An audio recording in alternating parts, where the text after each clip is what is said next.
As a ব্যাটসম্যানের কাজই তো match জেতানো innings খেলা। আমি আসলে খুব একটা ফলো করি না রেকর্ডে, বাট হলে খারাপ হয় না, ভালো হবে। কেউ যদি এক্সট্রাঅর্ডিনারি পারফর্ম করে বিপিএল এ, সেটা অবশ্যই সিলেক্টরদের চোখে পড়বে এবং সিলেক্টররা যদি তাকে এইভাবেই চিন্তা ভাবনা করে, ডিফারেন্ট কিছু হতেও পারে। ওয়ার্ল্ড কাপের এক্সপেকটেশন তো সবারই হাই। অ্যাজ এ ক্যাপ্টেন হিসেবে চাবো যে সবাই পারফরমেন্স করুক। ক্রিকেট মাঠে এত কনফিডেন্স হওয়াটা ঠিক না। সার্টেন ডেতে যারা ভালো ক্রিকেট খেলবে তারাই জিতবে এবং আমাদের বেস্ট ক্রিকেটটাই খেলতে হবে। যে জিনিসটা আমি বলবো যে আমি যখন ক্যাপ্টেনশিপ হাতে পাই, যদি ওভারঅল আপনি প্লেয়াররা দেখেন, আমি খারাপ খেলতেছিলাম। ভালো, যখন আমি হ্যান্ড ওভার করেছিলাম, আমার দায়িত্ব এসেছিল, আমি চেষ্টা করেছিলাম টিমটাকে বিল্ড করার জন্য। আমার মনে হয় টিমটা যথেষ্ট পরিমাণে এখন গোছানো, ready for the world cup. এখন একটাই জিনিস যে সামনে বিপিএল, সব প্লেয়ারই যে যার ফ্র্যাঞ্চাইজিতে খেলবে। আই হোপ যে তারা সবাই পারফর্ম করবে এবং সুস্থ থাকে এবং ন্যাশনাল টিমে ব্যাট করবে। অ্যাজ এ ব্যাটসম্যানের কাজই তো ম্যাচ জেতানো ইনিংস খেলা। আমি আসলে খুব একটা ফলো করি না রেকর্ডে, বাট হলে খারাপ হয় না, ভালো হবে। ইম্প্যাক্ট কতখানি হচ্ছে এটা দেখার বিষয়। আপনি যদি দেখেন, তামিম খুব ভালো ক্রিকেট খেলতেছে রিসেন্ট।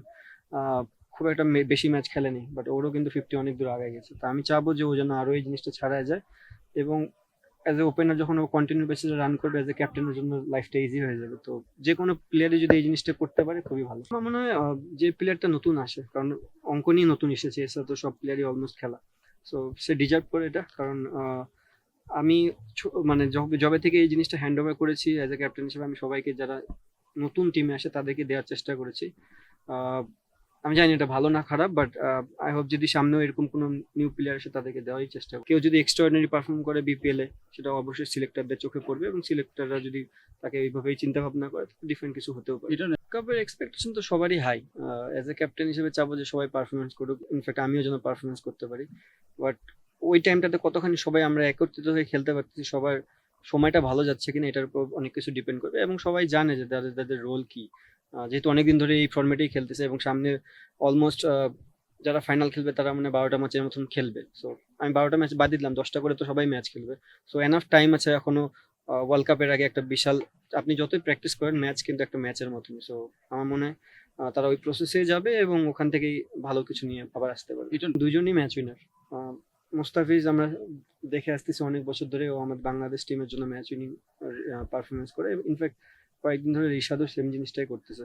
আই হোপ যে তারা এই ওয়ার্ল্ড কাপে আমার লাইফটা ইজি করে দিবে, এই সেম বোলিংটাই করে। ক্রিকেট মাঠে এত কনফিডেন্স হওয়াটা ঠিক না।